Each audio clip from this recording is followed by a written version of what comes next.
शिवसेनेचे माजी आमदार शहाजीबापू पाटलांच्या सांगोल्यातल्या कार्यालयावर रात्री छापा, निवडणूक भरारी पथकाकडून झाडाझडती, महायुतीतील शिवसेना भाजप वाद विकोपाला.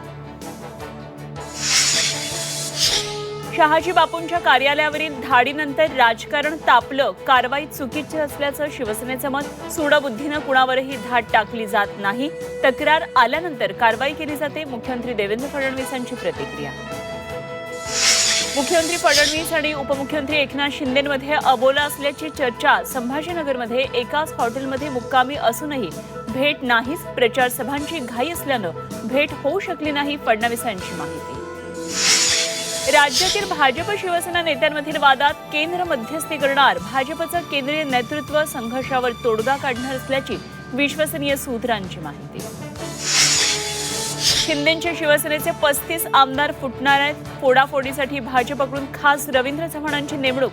खासदार संजय राऊत यांचा मोठा दावा. निवडणूक आयोगानं कायद्याचा चुकीचा अर्थ लावला. निवडणुका पुढे ढकलणं चुकीचं असल्याचं फडणवीसांचं विधान. उद्या निवडणुका आज पुढे ढकलल्या हे चुकीचं असल्याचं मत.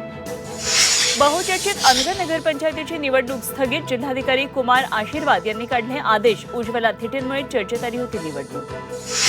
सांगलीच्या जत नगर परिषद निवडणुकीला हिंसक वळण. राष्ट्रवादीच्या एनसीपी नगर अध्यक्षपद उमेदवारांच्या घरावर हल्ला. गोपीचंद पडळकरांच्या कार्यकर्त्यांनी हल्ला केल्याचा आरोप. संतोष बांगर यांनी 50 नाही तर 100 कोटी घेतले. शिवसेना ठाकरे पक्षाच्या विनायक भिसेंचा आरोप. बांगर 10 वर्षात करोडपती कसे झाले, भिसेंचा सवाल. धारावी बचाव समिती आज राज ठाकरेंना भेटणार. 7 डिसेंबरच्या सर्वपक्षीय जाहीर सभेचं निमंत्रण देणार. सर्वपक्षीय नेत्यांना सभेत सहभागी होण्याचं आवाहन. मंत्री गुलाबराव पाटलांकडून धार्मिक सलोख्याचं दर्शन. भाषणादरम्यान अजान सुरू झाल्यानं भाषण थांबवलं. जळगावच्या नशिराबाद इथल्या सभेतली घटना.